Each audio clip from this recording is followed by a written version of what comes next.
In this moment. Law 38. Think as you like, but behave like others. Judgment.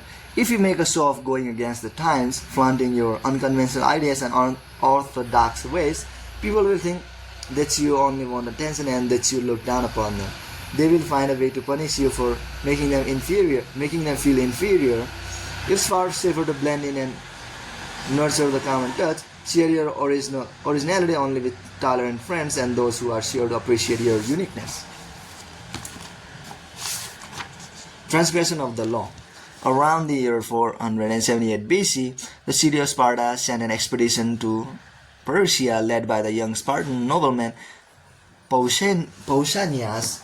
The city-state of Greece had recently fought off a mighty invasion from Persia, and now Pausanians, along with allied ships from Athens, had ordered to punish the invaders and win back the islands and coastal towns that the Persians had occupied. Both the Athenians and the Spartans had great respect for Pausanias. He had proven himself as a fearless warrior with a flair for the dramatic. With amazing speed, Pausanias and his troops took Cyprus, then moved on the mainland of Asia Minor known as the Hellespont, and captured Byzantium, modern-day Istanbul, now master of part of the Persian Empire. Pausanias began to show signs of behavior that went beyond his normal flamboyance. He appeared in public wearing pomades in his hair and flowing Persian robes, and accompanied by a bodyguard of Egyptians. He held lavish banquets in which he sat in the Persian manner and demanded to be entertained. He stopped seeing his old friends, entered into communication with the Persian king Xerxes, and all in all affected the style and manner of a Persian dictator. Clearly power and success had gone to Pausanias had his army. Athenians and Spartans alike at first thought this was passing fancy. He had always been a bit exaggerated in his gestures, but when he flaunted his disdain for the Greek simple way of life and insulted the common Greek soldiers, they began to feel he had gone too far. Although there was no concrete evidence for this, rumors spread that he had gone over to the other side and that he dreamed of becoming a kind of Greek Xerxes. To quell the possibility of mutiny, the Spartans relieved Pausanias of his command and called him home. Pausanias, however, continued to dress in the Persian style even in Sparta. After a few months, he independently hired a trireme and returned to the Hellespont, telling his compatriots he was going to continue the fight against the Persians. Actually, however, he had different plans. To make himself ruler of all Greece with the aid of Xerxes himself, the Spartans declared him a public enemy and sent a ship to capture him. Pausanias surrendered, certain that he could clear himself of the charges of treason. It did come out during the trial that during his reign as commander he had offended his fellow Greeks time and again, erecting monuments, for instance, in his own name rather than in those of the cities whose troops had fought alongside him, as was the custom. Yet Pausanias proved right. Despite the evidence of his numerous contacts with the enemy, the Spartans refused to imprison a man of such noble birth and let him go. Now thinking himself untouchable, Pausanias hired a messenger to take a letter to Xerxes, but the messenger instead took the letter to the Spartan authorities. This man wanted to find out more, so they had the messenger arranged to meet Pausanias in a temple where they could hide and listen behind a partition. What Pausanias said shocked them. They had never heard such contempt for their best spoken as so brazenly by one of their own, and they made arrangements for his immediate arrest. On his way home from the temple, Pausanias got word of what had happened. He ran to another temple to hide, but the authorities followed him there and placed sentries all around. Pausanias refused to surrender, unwilling to forcibly remove him from the sacred temple. The authorities kept him trapped inside until he eventually died of starvation. Interpretation. At first glance, it might seem that Pausanias simply fell in love with another culture, a phenomenon as old as time. Never comfortable with asceticism of the Spartans, he found himself enthralled by the Persian love of luxury and sensual pleasure. He put on Persian robes and perfumes with a sense of deliverance from Greek discipline and simplicity. This is how it appears when people adopt a culture in which they were not raised. Often, however, there is also something else at play. People who flaunt their infatuation with a different culture as expressing a disdain and contempt for their own.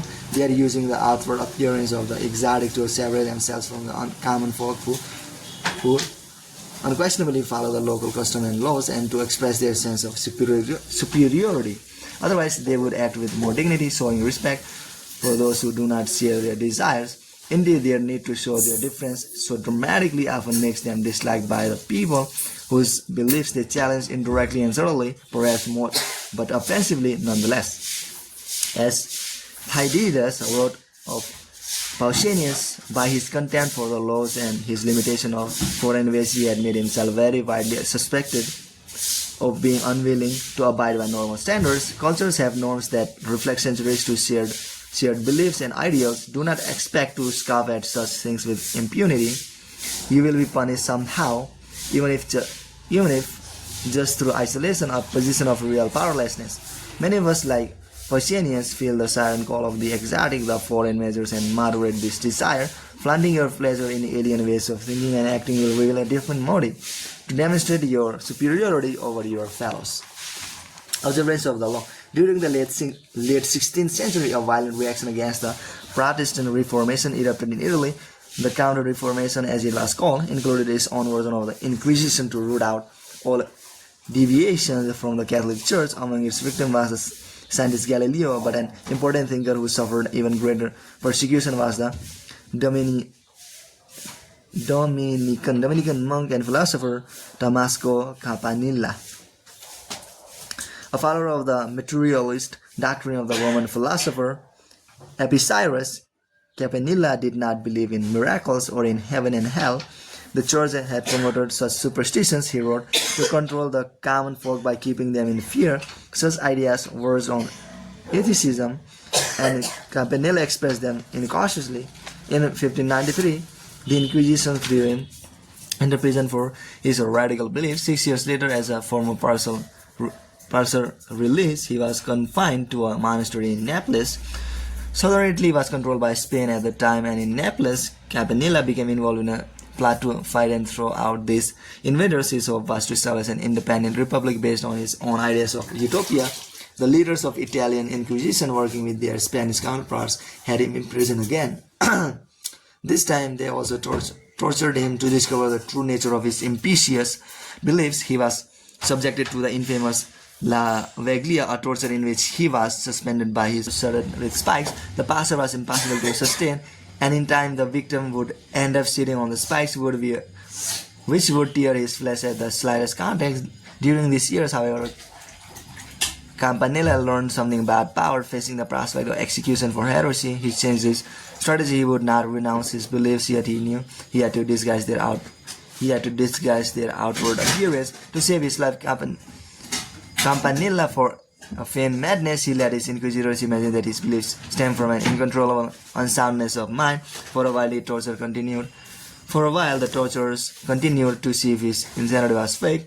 But in 1603, his sentence was commuted to life in prison. The first 4 years of his life spent chained to a wall in an underground dungeon. Despite such conditions, he continued to write, although no longer would he be so foolish as to express his ideas directly. One book of Campanella's, The Hispanic Monarchy, promoted the idea that Spain had a divine mission to expand its power around the world and offered the Spanish king practical, Machiavelli-type advice for achieving this. Despite his own interest in Machiavelli, the book in general presented ideas completely the opposite of his own. The Hispanic Monarchy was in fact a ploy, an attempt to show his conversion to orthodoxy in the boldest manner possible. It worked. In 1626, 6 years later its publication, the Pope finally let Campanella out of prison. Shortly after gaining his freedom, Campanella wrote Atheism Conquered, a book attacking free thinkers, Machiavellians, Calvinists, and heretics of all stripes. The book is written in the form of debates in which heretics express their beliefs and are countered by arguments for their superiority of Catholicism. Campanella had obviously reformed. His book made that clear, or did it?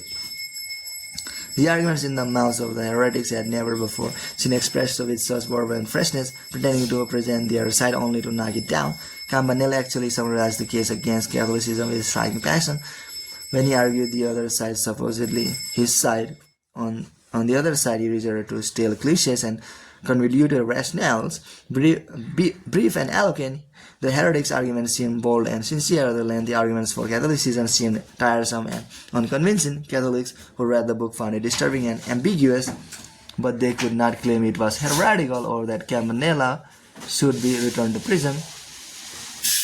His defense of Catholicism, after all, used arguments they had used themselves. Yet in the years to come, atheism conquered became a Bible for atheists, Machiavellians, and libertines who used the arguments Campanella had put in their mouth to defend their dangerous ideas, combining an outward display of conformity with an expression of his true belief in a way that his sympathizers would understand. Campanella thought that he had learned his lesson.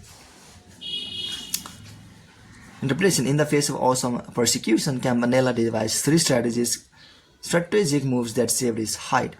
Freed him from prison and allowed him to continue to express his beliefs. First, he feigned madness, the medieval equivalent of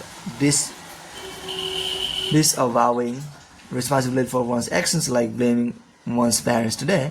Next, he wrote a book that expressed the exact opposite of his own beliefs. Finally, and most brilliantly of all, he disguised his ideas while insinuating them at the same time. It's an all but powerful trick. You pretend to disagree with dangerous ideas, but in the course of your disagreement, you give those ideas expression and exposure.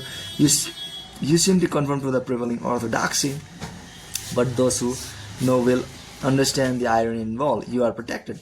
It's inevitable in society that certain values and customs lose contact with their original motives and become oppressive, and there will always be those who rebel against such oppression, harboring ideas for far ahead of their time. As Campanella was forced to realize, however, there is no point in making a display of your dangerous ideas if they only bring you suffering and persecution.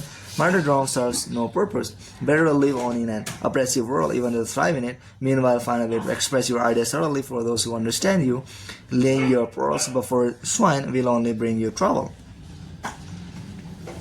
For a long time I have not said what I believe, nor do I ever believe what I say, and if indeed sometimes I do happen to tell the truth, I hide it among so many lies that it's hard to find. Niccolo Machiavelli, in a letter to Francesco Guiccioni, May 17, 1521. So that's it, guys. This is it. Bye.